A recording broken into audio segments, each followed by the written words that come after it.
My name is Ann Farrell Williams, and I was born in Mexie, Texas, which is Limestone County, in 1937.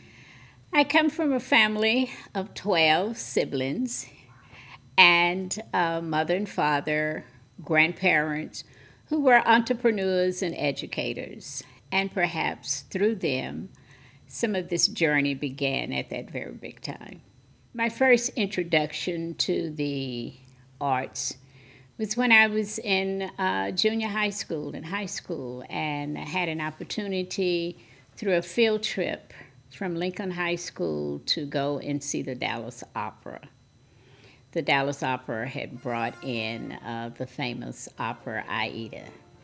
And of course, on a field trip, my mom dressed me up that day. We were all going on the field trip with the other students from the school.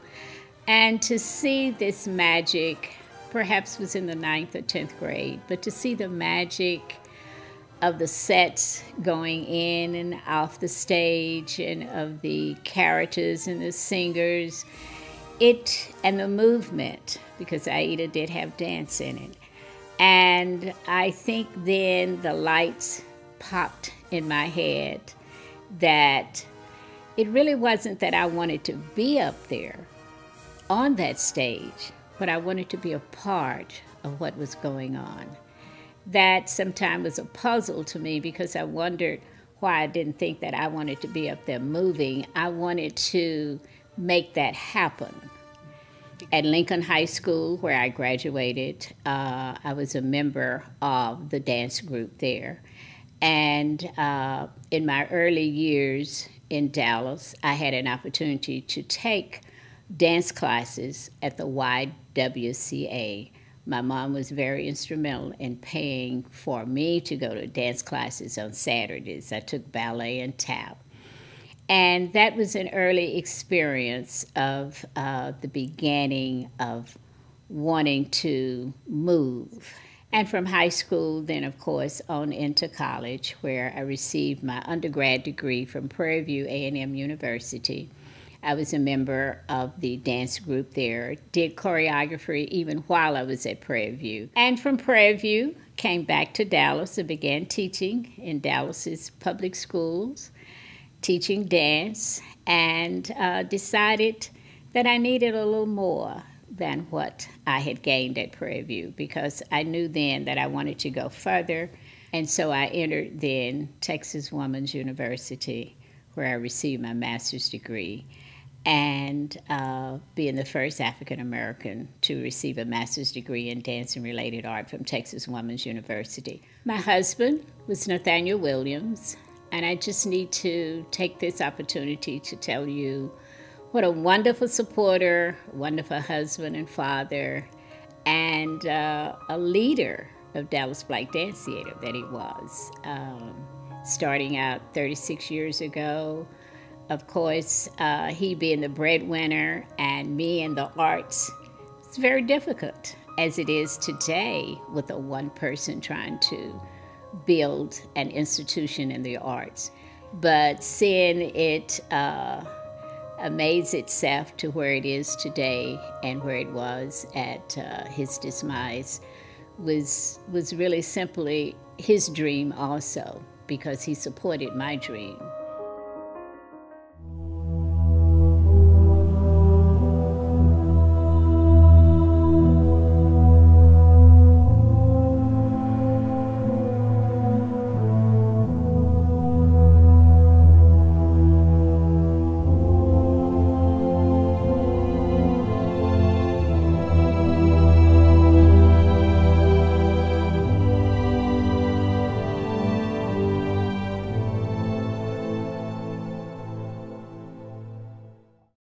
Well, first of all, I think the arts culture drives neighborhoods. People want to be around the arts. It then drives the economic vitality of this city. In 1 year in this area, arts contributes over $1 billion of economic vitality to our city. But lastly, and I think most importantly, it provides us a way to dream, to envision the future, to grasp this art of the possible that we in our mundane lives don't get to see. The arts in itself really brings a city together, because people that want to move into the cities coming from other places, the first thing you want to know, what arts, what do you have? Do you have the symphony? Is there a dance there? Is there an opera? Is there a theater? And so it's that diversity that companies are looking for. So the arts is really a business, and I'm so happy that dance is a part of the arts, even those that we have here in Dallas. It really brings that community together. Arthur Mitchell and the Dance Theater of Harlem was one of the companies that I had the privilege of bringing to Bishop College when I was heading the Bishop College Dance Department. And I would say that Mr. Mitchell was perhaps one of the most influential persons that gave me the advice of starting a dance company of my own.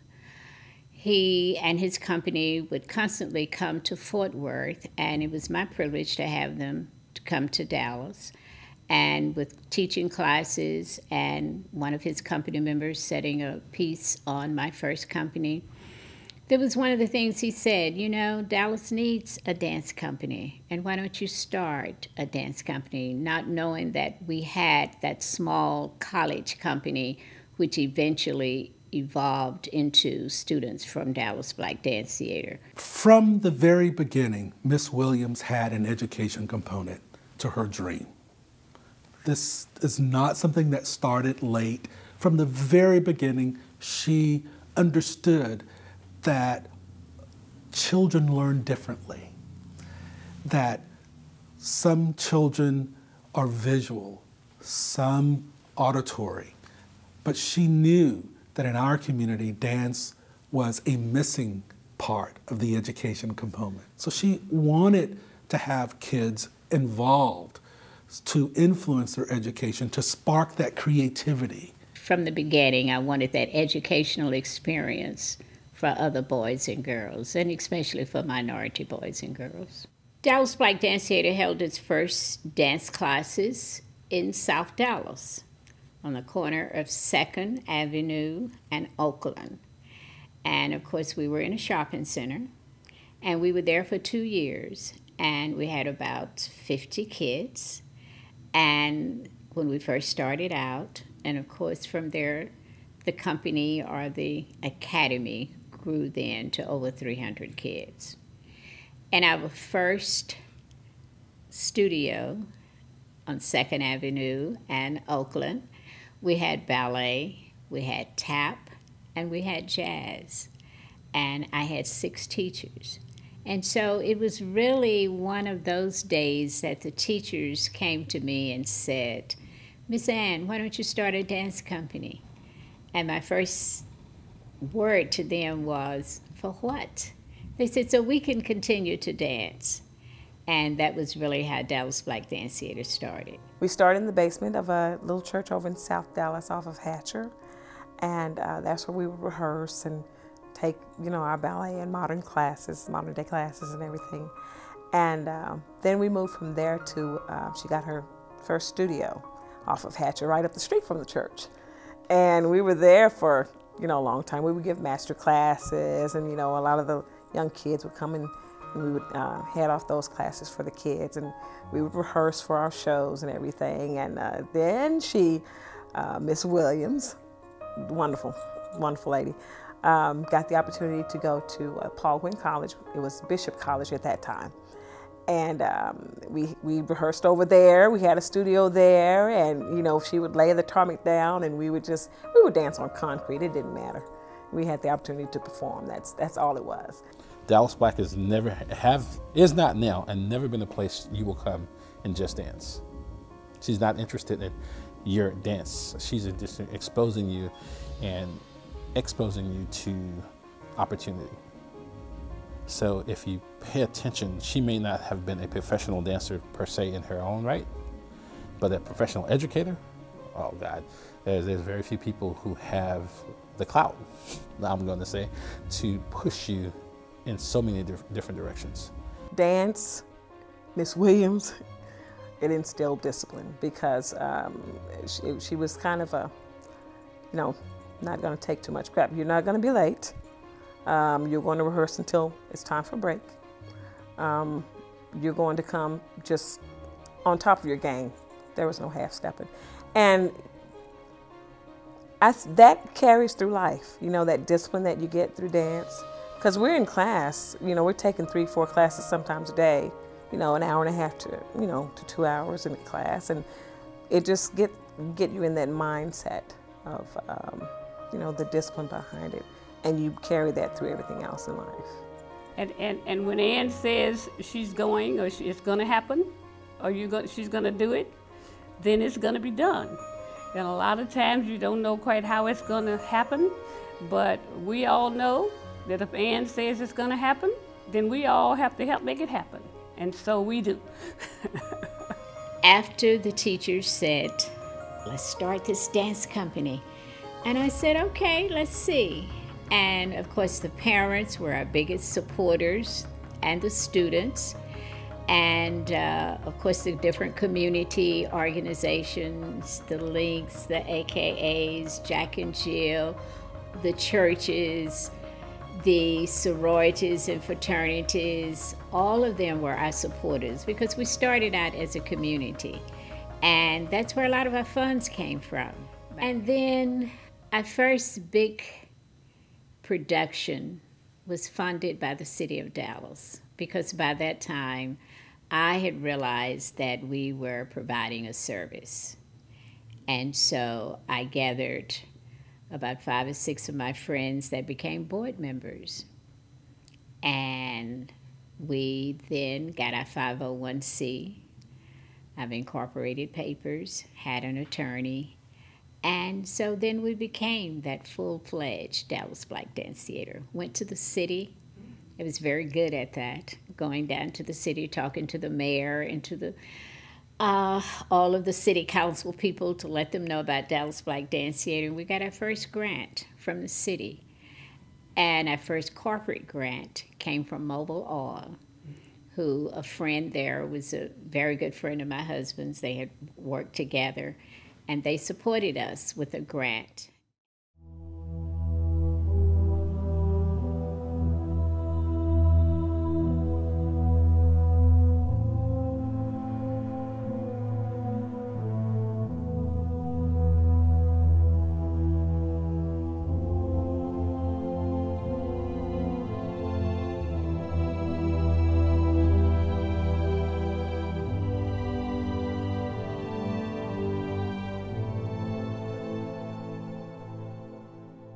Ann Williams had a dream. Ann Williams wanted a professional dance company in Dallas, Texas, that would be able to have a life of its own, that would be able to not just tell the African American story through dance, and not just have African American dancers tell that story, but have dancers of all different colors, different experiences, be able to tell those kinds of stories. Yeah, I've seen them go from a very small, dedicated troupe of local high school dancers that she nurtured all the way to performing in New York and abroad. And it has been absolutely phenomenal. They are really cultural ambassadors. In 1986, I had a horrible car accident. There was a friend of mine, we were coming from a meeting, from a community meeting, an organization meeting, and we were on Central Expressway 75, and we were hit by another oncoming car, very detrimental to both of us because we were knocked unconscious and didn't know what was up or down until the next couple of days in the hospital. But very fortunate for both of us. We were able to recuperate. My recuperation was 3 months. Went from 2 major surgeries on my legs and was able to walk and through the wheelchair and all of that. And so thankful today that everything is okay.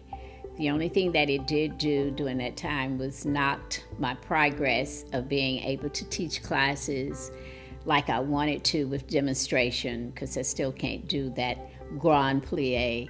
But, and I tease now and say the biggest thing that it did was messed up a beautiful pair of legs.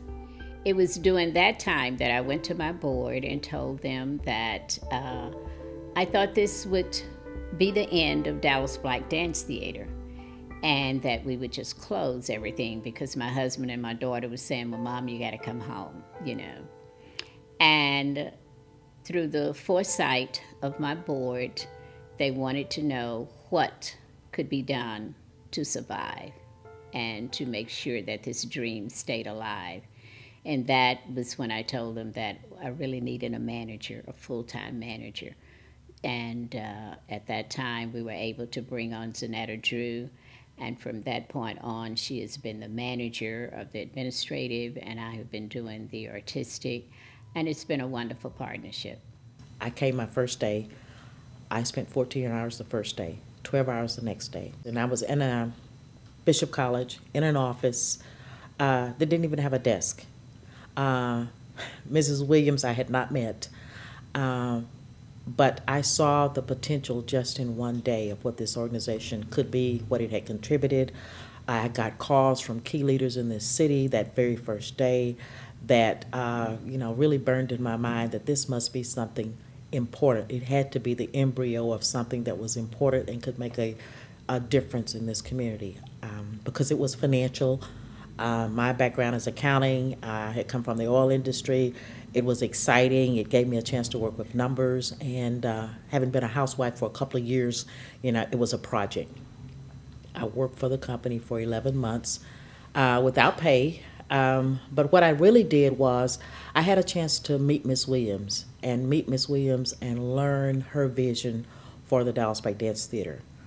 And what she said was, I want dancers to be able to dance and to be paid and to be respected as artists, just like opera singers and symphony musicians, because I don't want them to, when they're asked to say, what do? You say, I dance and I wait tables and I do this and I do that I would like for this career, because if they've worked to have college degrees and performance opportunities and careers, they be respected and have the kind of compensation and benefits that goes with the energy and the effort that they've expended to be a professional. Takes a village to raise a child, as they say. It takes two powerhouses like Ann Williams and Zanetta Drew to run the Dallas Black Dance Theater. I tell you, you can't have one without the other. Ann Williams with Zanetta Drew has created an energy that cannot be denied and people cannot say no to. And Zanetta was a person that I give credit for making sure that we got that marketing out and that we got that city support, continuing with the government support, and I was working the community leaders, and today is where we are now. We had to have the ability. She'd never paid any of her dancers. She had paid them, but the way it worked is you got booked for a performance, maybe you got $1,000, you got 10 dancers. They rehearsed, they split up the money, put the costumes, did everything out of whatever they got. There was not really a salary, and had never been any type of salary or compensation. Mrs. Williams had never had a compensation from the dance company in the 10 years. So I'm going, this budget is less than $175,000. Now, when I worked in corporate America, I had sort of like what you called a fund budget, and it was greater than that. So I figured like I could call all my friends, and they should be able to find ways to make a contribution to a nonprofit.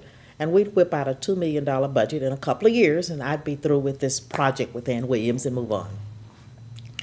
It took us 25 years to get to a $2 million budget. I was so wrong. After that first 5 years of the community organization, then going into the second mode, we received additional funds then from the Texas Commission on the Arts and the National Endowment for the Arts. And of course, then it was time to do a 3- and 5-year plan. Once Ms. Williams and I had an agreed working plan, it was 9 months into her vision with me on board, we announced, by this time we'd had a second feasibility study, that we were going to become the dance entity of the Southwest, and we were going to do three things. We were going to put dancers on salaried contracts for 8 months a year. We were going to tour nationally and internationally. We were going to get a building in downtown Dallas, and we were going to do all this in 3 years. Right after we announced that vision, one of JCPenney came back in, and we didn't know they were planning on moving, and they hadn't said they were planning on moving their corporate headquarters from New York. And we got a call, and the gentleman invited me out and said, "We've seen where your plan, and we had put together a business plan, and we really would like to invest in that." And so the board president and myself and Ms. Williams were sitting there, and he said, "Well, so how much do you need?" And I'm sort of stumbling, and he says, "How about $100,000?" And so that really solidified and validated the idea that we could potentially launch the dream. Another thing that validated that first year was Mr. Alvin Ailey, who was Miss Williams' friend, who was a Texan, and of whom he respected her and she respected, shared advice with us about how to grow this vision, her vision, and also endorsed it. And he gave us one of his personal works. And that work, we had been told the fee for that 3-minute work, it happened to be a work that he was doing improvisational dance in the studio. Duke Ellington was creating music, and in that 3-minute moment, you had a masterpiece created. And so he gave that work to Dallas Pike Dance Theater. It was his signature work that he performed personally. He gave that work to Dallas Pike Dance Theater, and then he also gave us the original score that Duke Ellington had written for that particular piece. And so that first year, we were excited. Then in May, we performed at the Majestic Theater, our first big production under this new, revitalized, with our salaried dancers who had had a chance to rehearse and really improved the artistry of the company. And in doing that, Dance magazine came down, sent a reporter to cover.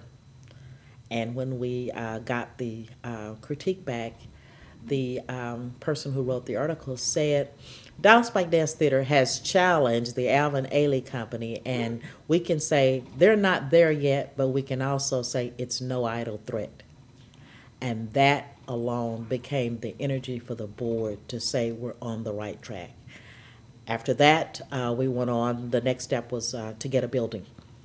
Bishop College was in dire financial straits at that time, and Mrs. Williams saw a vacant building, and it was owned by Lucy Billingsley, so we asked for it, and she graciously donated rent-free, and we used that as our administrative space and rehearsal studios for 15 years.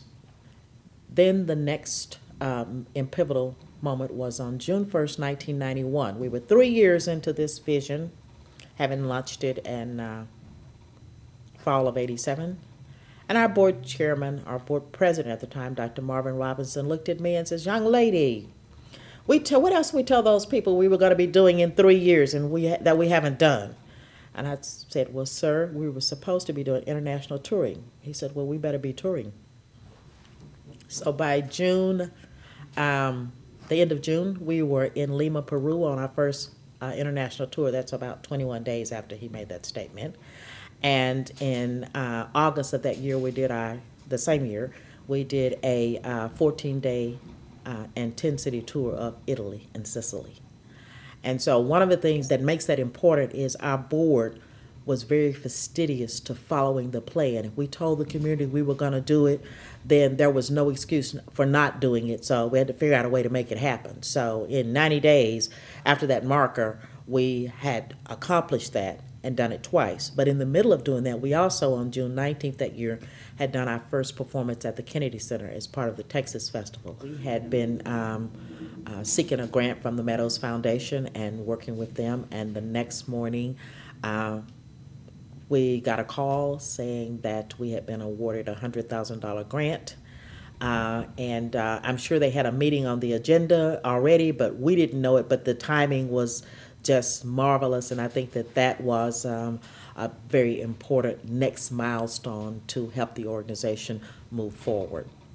And then that same year in 1991, we also brought in, did our very first fundraising gala. We brought Harry Belafonte to the Martin Meyerson, and that was our first gala, and here in the city, and at the Meyerson, and it was a sold out, just unbelievable event. And so it was a project that we were very proud of because we'd never done a major fundraising event of that magnitude before.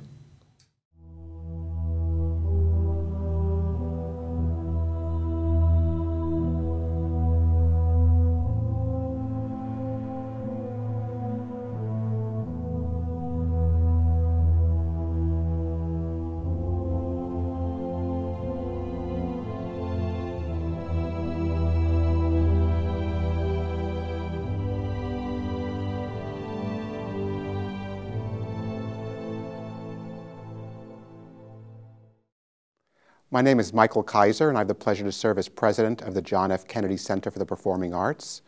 Over the past decade, I've also had the pleasure to work with the Dallas Black Dance Theater and to observe the tremendous teamwork of Miss Williams and Zanetta Drew, who run one of the great arts organizations of color in the United States. Dallas Black Dance Theater has a very involved and engaged board, a very strong staff, a real clear sense of purpose, and a wonderful strategic plan. I was also fortunate enough to travel to Dallas and to visit the beautiful building, which is so impressive and so full of life.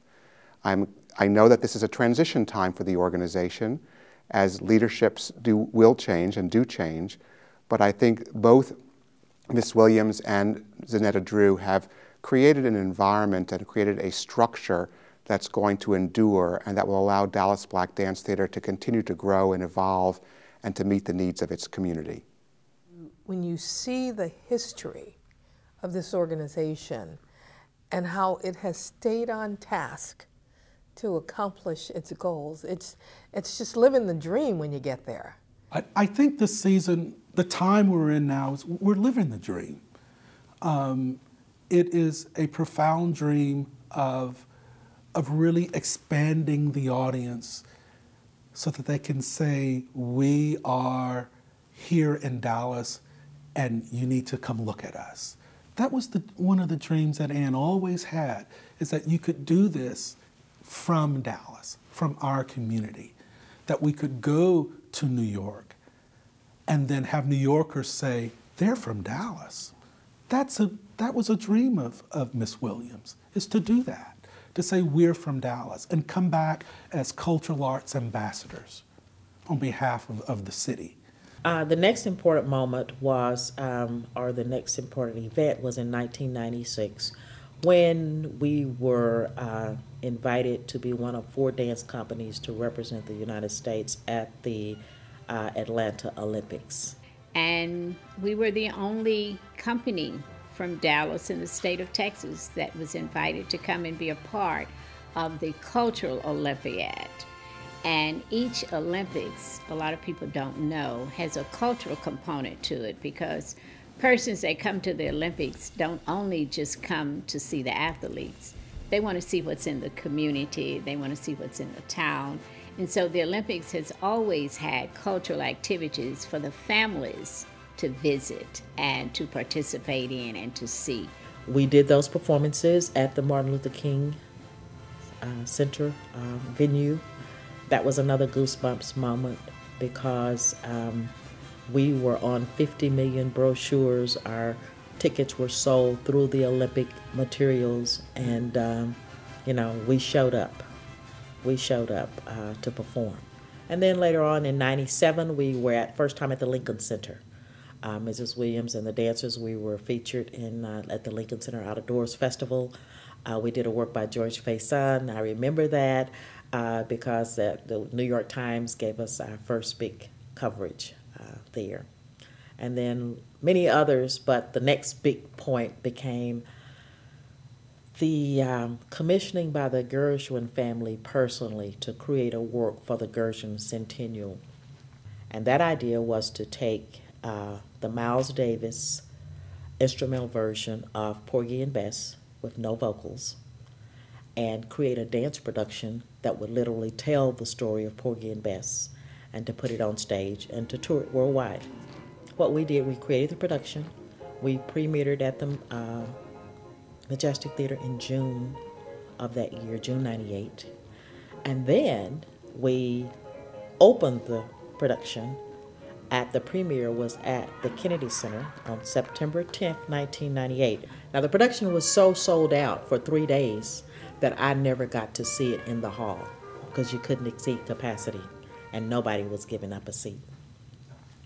From that, we got the invitation. We had asked the Minister of Arts and Culture for South Africa to be our honorary chair for that event.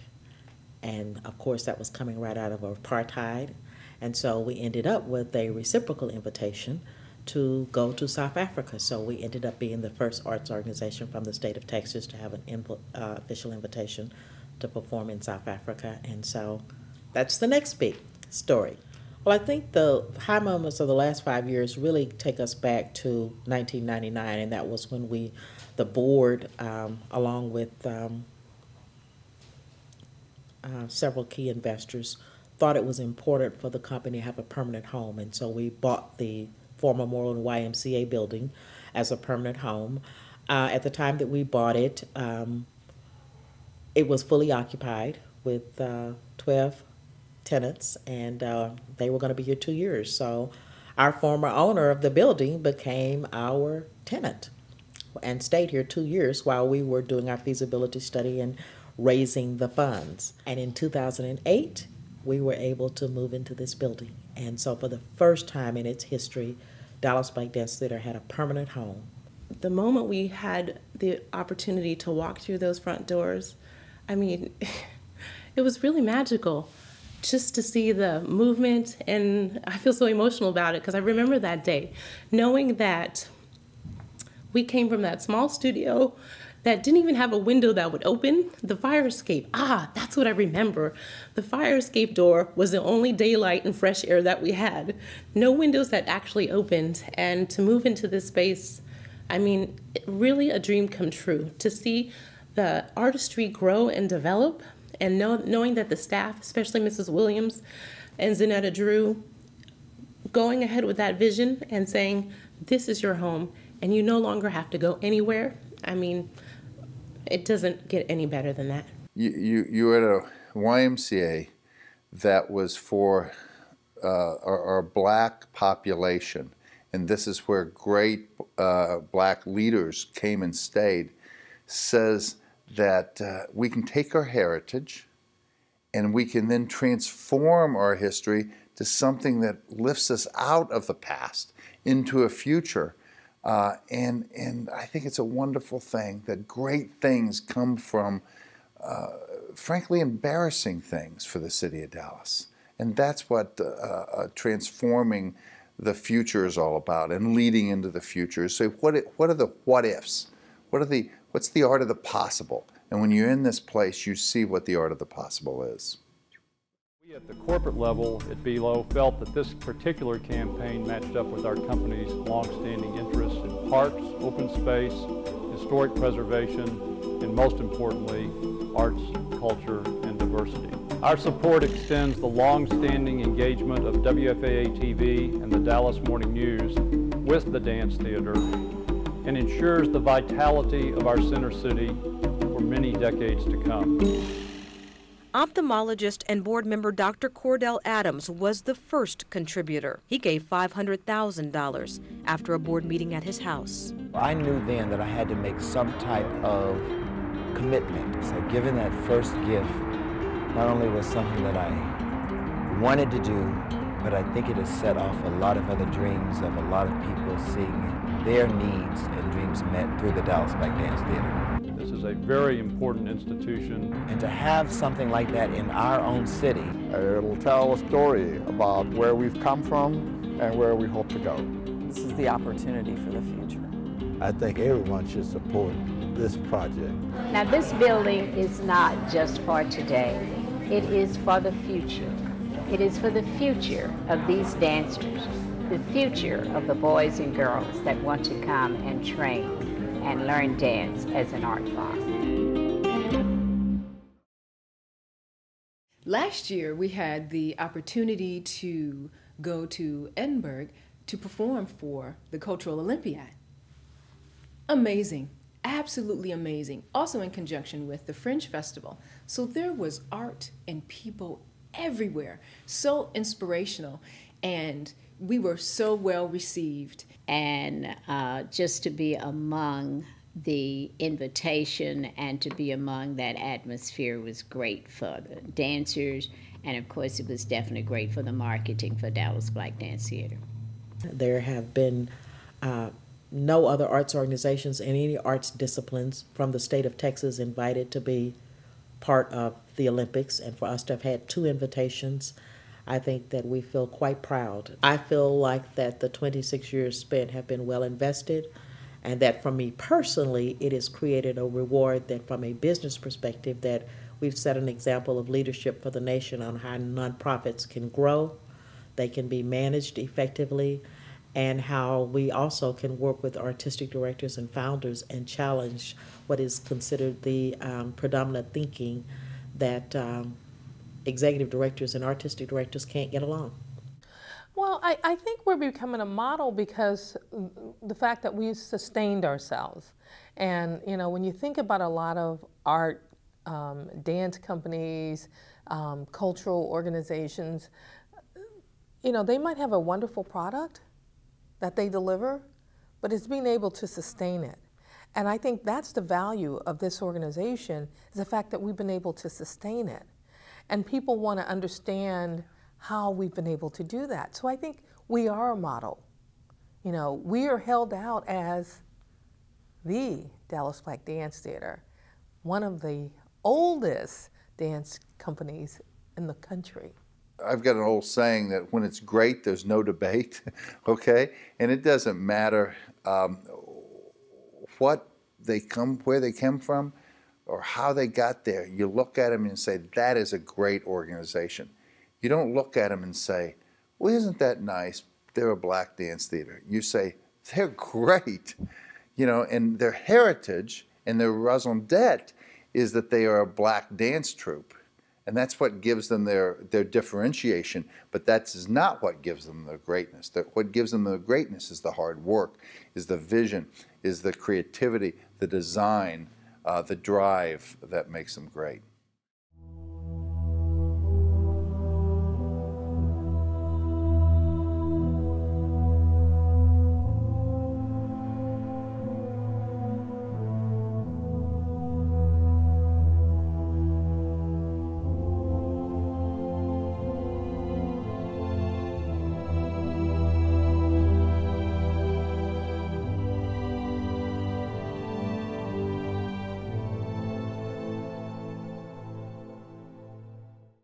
Because of the legacy of Ann Williams, the Dallas Black Dance Theater has the potential to get even bigger.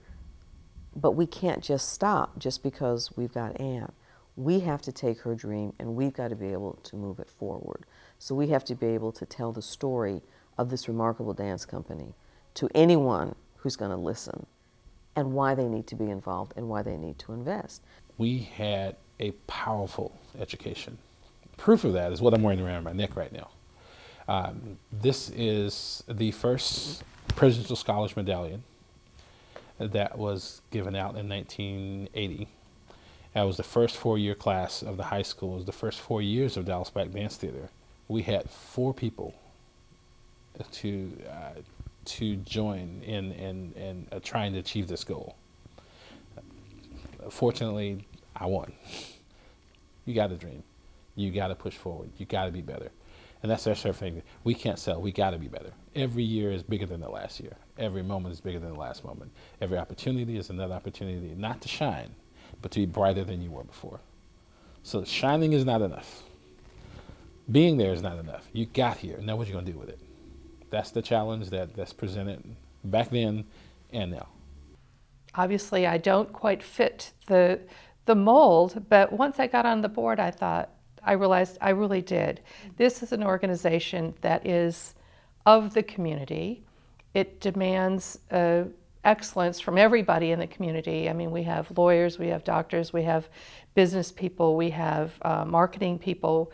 I mean, the board, we need media people, everybody comes on. I'm a community volunteer, so I have the ability to network with lots of organizations that I'm a part of and encourage them to be a part of Dallas Black Dance and the performances and to be seen here. Some of us have money that we can give, large sums of money, and some of us have time, and some of us can just buy tickets, and there's just all kinds of ways that we can give and help the Dallas Black Dance Theater. And our philosophy for the board is to give or get off. Well, the reason I have such respect for the Dallas Black Dance Theater is the combination of the artistic qualities that they have, the educational opportunities that they give to young people, and the fact that they manage their finances better than, to my knowledge, better than almost any arts organization, and the fact that they live within their financial budget. And that's a very difficult thing to do. I also have great respect for the fact that it's the only minority arts organization in the Arts District, and that therefore it has additional importance to the city of Dallas, because we all need to be part of the same city.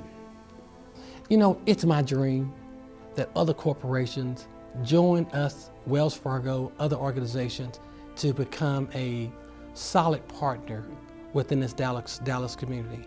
This is one time that if it's another bank, another institution, we're not competing for business.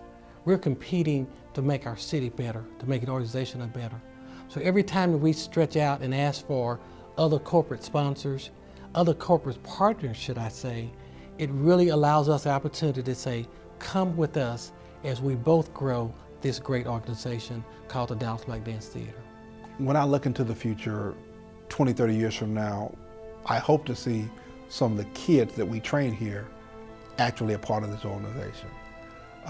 I see a future that was trained through our organization that's taking this organization to the next level. I see a future where children are committed to preserving what was built for them in the past. I see them taking that past and building upon it and expanding upon it and probably doing things that we didn't even imagine could be done for the Dallas Black Dance Theater. Well, the dream for the future is very bright. I can see and hear, as I sit in meetings and go to events, and you hear that the dream for the future for Dallas Black Dance Theater is not necessarily to get bigger, but to get better, and to share the message of hope, of love, of just friendships, because art is about touching us in individual places to help us communicate with one another, to understand each other at a deeper level. My hopes and dreams for Dallas Black Dance Theater is going to be something that we articulated back in 1988 when we 87 when we launched this vision. And that, her first stage of the vision. And that is that we're creating stories to tell our grandkids. We don't know what dance, we don't know what, technology has come along and just changed everything in the arts. We don't know what the appetite will be, but we know that people will dance because every created being has tried to move. Babies dance before they walk, and so we know it's an art form that's going to be here. But what we would anticipate that people will look back and say, my God, who were those people that had the insight to want to create this kind of institution for our city and for our community, and that they took such big risk and that they were so willing to invest of themselves and their resources that we can now have what we have today. So the future for Dallas Black Dance Theater, I wish nothing but the best. I hope that the vision that we have today for Dallas Black Dance Theater can only be expanded and highlighted One of the things is that we always want to present the very best on stage. We always want to be a sound company. We always want to have our doors open to those students that want to come in and learn. I think in many ways, life is like the creation of a beautiful tapestry. Each day we sew golden threads into the canvas of life. I believe there will be a time when we get to turn that tapestry over and gaze with amazement the picture that has been created. I am so thankful to all of you that have allowed me to dream this beautiful dream.